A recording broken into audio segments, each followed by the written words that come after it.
Dear friends, my dear masters and my dear gods. ఇక్కడ వచ్చిన మాస్టర్లందరికీ నా యొక్క ధన్యవాదాలు. ఇక్కడ సేవ అనే కార్యక్రమం నుంచి చంద్రశేఖర్ శర్మ గారు సమాధి అయిన స్థలంకి వచ్చినందుకు, వారు చేసిన పుణ్యం వలన మనం ఇంతమంది బాగుపడుతున్నాము. అంటే నేను కూడా, నా పేరు నరసింహులు, నర్వా గ్రామము, మా కులము కురోవాళ్ళం. అంటే మా కురోవాళ్ళము అంటే ఇక్కడ ఉండొచ్చు కొంతమంది. కురోవాళ్లకు ఎక్కువ ఉండేది ధీమా, ఎవరు చెప్తే వినేది కాదు. నాకు జరిగిన సమస్య అప్పుడు ఈ మాస్టర్లకందరికీ ధ్యానం అందింది మా ఊర్లో. కానీ వాళ్ళు నాకు చెప్పలేకపోయారు. ఏంది అంటే వాడు తాగుబోతూ వంతోని పోయి ఏం చెప్తాము అని చెప్పి ఎవరు కూడా దగ్గర రాని సమయంలో కూడా నేను అనుకునేది, అరే మనము సచ్చింది బతికింది పీక తినేటోళ్ళము, అది మనకేడ సరిపోతుంది, అడవిలో కూర్చొని చేసేటోళ్లకు ధ్యానం అంటారు, ఇది మనకు సరిపోదు అని చెప్పి కొన్ని రోజులు పోలేదు. పత్రిసారు ఒకసారి ఊళ్ళోకి వచ్చాడు, వచ్చినప్పుడు కూడా దగ్గర కూడా పోలేదు. రెండోసారి వచ్చి స్కూల్ కాడ పెట్టారు. రెండోసారి స్కూల్ కాడ పెట్టినప్పుడు మా వాళ్ళు ఉండి ఇట్లా పొయ్యొత్తందా అని దోస్తుల్లాగా పోయాం. పోతే అప్పుడు ఈ మాస్టర్ కూడా ఆ సార్కు పరిచయం అప్పుడే కొత్తగా. అప్పుడు చూశాను. అప్పుడు ఏమన్నాడంటే, ధ్యానం చేయండి, చేసుకుంటూ పోతే మీది మీకే తెలిసిపోతుంది అంటని చెప్పాడు. అరే చెయ్యమంటుండాడు కదా, ఇప్పుడేం ఖర్చు లేదు కదా అంటని చెప్పి మెల్లగా ధ్యానంలోనికి దిగాను. అంటే 2003లో దిగాను. 2003లో దిగి 2004 వరకు తినుకుంటూనే చేసుకుంటూ వచ్చాను. కానీ చేసుకుంటూ వచ్చాక ఒకటోటి రేపు జరిగే సమస్యలు కూడా అగుపడుతుంటే అప్పుడు అనుకున్నాను, ఏంది ఇది రేపు జరిగే సమస్య కూడా ఈ పొద్దు అగుపడుతుంది అంటే దీని లోపల ఏందో మాత్యం ఉన్నట్లుంది అని చెప్పి 2004లో దీన్ని నాకు ఈ తాగుడు, ఈ తినుడు, ఈ డాక్టర్ ముగ్గురు బంద్ అయితే నా జీవితం ఉన్నంత వరకు నేను దీన్ని సాధించి తీరుతానంటని చెప్పి ఈ మాస్టర్ల ఎంబడి 650 గ్రామాలు తిరిగి నా సమస్యలన్నీ చెప్పుకున్నాను. అంటే మన కురువ వాళ్ళు అడిగేది, అరే మనకు బీరప్ప, ఎల్లమ్మ, పోచమ్మ అన్నీ ఉంటాయి కదా, వాళ్ళకి చెయ్యపోతే మనం బాగుపడం కదా అని చెప్పారు. అంటే నేను అప్పుడు ఏమన్నాను అంటే సరే అనుకున్నాను. 2006లో షిరిడి వెళ్ళాను. షిరిడి వెళితే అప్పుడు 7 రోజులు ప్రోగ్రాం పోతే సారు ప్రోగ్రాం అయిపోయినాక కిందికి దిగిపోతుంటే పోయి కాళ్ళు పట్టుకుందామని వంగి మొక్కవనికే పోయాను.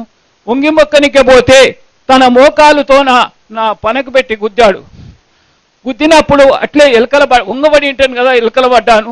అప్పుడు లేచి అనుకున్నాను, అరే ఏంది స్వామి మొక్కనికి వస్తే ఈ అన్న నన్ను ఇట్లా తన్నాడు కదా అని చెప్పి కొంతసేపు బాధపడ్డాను. అప్పుడు కొంతమంది అక్కడ ఉన్నోళ్ళు అందరూ ఏమన్నారంటే, అయ్యా నీ శని తెగిపోయింది, ఇంకా ఈ నుండి నీవు ఒక రూటుకు మారుతావు అంటని చెప్పి వాళ్ళు నన్ను సంధాయించినాక మళ్ళా మరుస రోజు ఆన్నే ఇప్పుడు కదా మనం ఎట్లా ప్రోగ్రాంకి వచ్చి ఒకరోరు కొత్త వాళ్ళని కలుసుకున్నామో అట్లా కలుసుకున్నాక ఒక పెద్ద మనిషి ఉండి ఏ ఊరు నాయన అని అడిగాడు. అంటే మాది నర్వా గ్రామము, మహమ్నార్ జిల్లా అని చెప్పాను. ఏ కులము మీదంటే కురో వాళ్ళమన్నాను. అంటే నీవేం పని చేస్తావు అంటే, నా కులవృత్తి మేకలు గొర్రెలు ఉండావి, మా నాయన వాళ్ళ సంబంధం నుండి అట్లే కాసుకుంటా ఉండాలని చెప్పాను. అంటే అప్పుడు అన్నాడు, అదొక్క వృత్తి ఇడిచిపెడితే నీవు బతకలేవేమన్నాడు. అంటే ధ్యానం చేయబట్టి ఎన్ని రోజులు అంటే 2 సంవత్సరాలు అవుతుంది అని చెప్పాను. సరే చేస్తుండవు మంచిగానే ఉంది కానీ నీ కులవృత్తి అది చెప్తుండవు, అది ఒక్కటి ఇడిచిపెడితే బతకలేవేమన్నాడు. అంటే కులవృత్తి కదా అని చెప్పినాక అప్పుడు ఆ మహానుభావుడు అన్నాడు, అయ్యా దాని పాపము 8 మంది కట్టుకుంటారా అయ్యా అని చెప్పాడు. ఎట్లా స్వామి అని అడిగితే, ఏలినోని కానుంటి, కొన్నోళ్ళ కానుంటి, కోసినోళ్ళ కానుంటి, వండినోళ్ళ కానుంటి, వడ్డించినోళ్ళ కానుంటి, తినమని చెప్పినోళ్ళ కానుంటి, తిననింకే పైసలు ఇచ్చిన వాళ్ళకు కూడా ఇట్లా దాని పాపం 8 మంది కట్టుకుంటారని చెప్పేటాలకు అప్పుడు నా మైండ్ తిరిగిపోయింది. అరే నేను చేసే వృత్తి మళ్ళా దానిని మేపి అమ్ముతున్నాను కదా, ఆ పాపం నేను కట్టుకుంటున్నాను కదా అని చెప్పి ఊరికొచ్చాను. ఊరికొచ్చి మీ బాట మీది, నా తెరువు నాదని చెప్పి ఆ జీవాల తీసేసి ఇప్పుడు హాయిగా వ్యవసాయం చేసుకుంటూ ధ్యాన ప్రచారం చేసుకుంటూ హాయిగా జీవితం గడుపుతున్నాను. అంటే బీరప్ప, ఎల్లమ్మ, పోచమ్మ మాకు కురవాళ్లకు 5 సంవత్సరాలకు ఒకసారి వస్తాయి, లేదనికే లేదు. మన వాళ్ళు ఉంటే కూడా చెప్పండి, అరే మనకు అందులోకి పోతే మాంసం తినకూడదు అంటారు, జావలను చేయకూడదు అంటారు అనుకుంటారు. కానీ చెయ్యొచ్చు. కానీ టెంకాయ మనకు తోచింది బచ్చాలో బొచ్చాలో చెయ్యొచ్చు. కానీ ఆ దానికోసంకి మీరు ఈ మార్గంలోనికి దవ్వు చేసుకోకండి. రాండి, చెయ్యండి, చూడండి.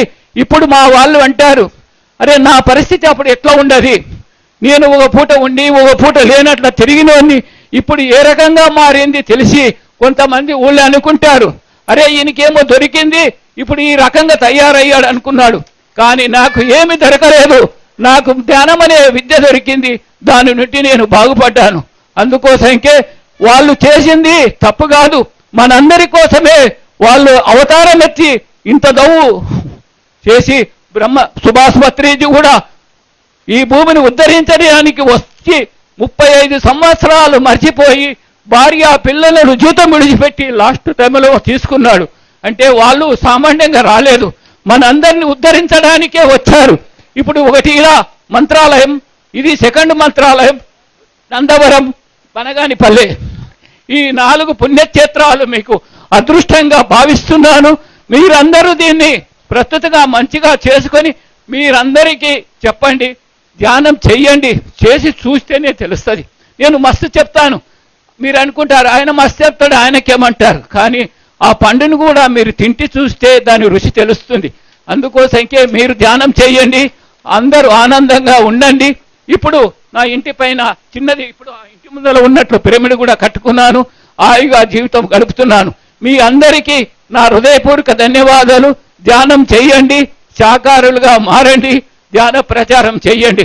మీ అందరికీ నా హృదయపూర్వక ధన్యవాదాలు. నాకు అల్సర్ వ్యాధి, బీపీ ఉండేవి. అప్పుడు డాక్టర్ దగ్గరికి నేను 2090 నుండి 2003 వరకు ఏకుంటా వచ్చాను. అంటే నా బిడ్డ ఒక ఆమె హైదరాబాద్లో ఉంటుంది, హైదరాబాద్ దగ్గరకు పోయేది. కానీ తాగుబోతున్నట్టే పొద్దుగాల 8 గంటలకు చాలు చేస్తే రాత్రి వరకు తాగినా కూడా 1 గంట నిద్ర వచ్చేది, నిద్ర రాకపోయేది. అప్పుడు ఆ డాక్టర్ దగ్గరికి పోతే ఆయన కూడా మా గ్రామాలకు దగ్గర ఆత్మకూరంట, ఆయన దగ్గర పోతే ఆయన చెప్పాడు, అయ్యా నీది కూడా అక్కడనే నాది కూడా అక్కడనే, నువ్వేం చెప్పుకుంటావు, అరే ఏడ చూపించుకుంటావు అంటే హైదరాబాద్లో అంటావు, నువ్వు నా పేరు బదలం చేస్తావు, నీ పేరు బదలం, నువ్వు ఇంకా 2 సీసాలు ఎక్కదాగిపోగాని నా దగ్గర రావద్దు అన్నాడు. సరే లేదు సార్ బంద్ చేస్తానని చెప్పి 2004 దగ్గర పడే సమయంలో 2 నెలల గోళీలు తీసుకొని ఇంటికి వచ్చాను. ఇంటికి వచ్చినాక ఈ పరిచయం అందుకున్నాక 1 నెల గోళీలు వాడాను. అప్పటి నుండి ఇంకా గోళీలు గిలీలు ఏమీ లేదు, దవాఖానా లేదు, ఏమి లేదు, హాయిగా జీవితం గడుపుతున్నాను. అందుకోసంకే ఎవరు ఏమీ కాదు, మనం అందరము ధ్యానులము, ధ్యాన కుటుంబము. ఎవరు కలిసినా మనకు తెలిసింది మాత్రం చెప్పండి, వాళ్ళు ఇంటరా ఈనరా వాళ్ళ ఇష్టం, అదే ఒకటే నా ధర్మము. అందుకోసంకే మాస్టర్ ఎంబడి కూడా ఒక 650 ఊర్లు తిరిగి నాకు తెలిసింది చెప్పాను. వాళ్ళు కూడా ధ్యానం నెంబర్లు ఉంటాయి కదా, అప్పుడప్పుడు ఫోన్లు చేసి ఏం స్వామి ఇట్లా అవుతుందంటే, అప్ప పొయ్యి మీద వంట కుండ పెట్టినప్పుడే వంట కాదు, దానికి సమయం పడుతుంది. అందుకోసంకి మీరు కూడా చేసుకుంటూ పోతే దాని రుచి తెలుస్తుంది. అందుకోసంకి ధ్యానం చెయ్యండి, ధన్యులు కండిని మీ అందరి పాదాలకు వెళ్ళవేళలా కోరుకుంటున్నాను.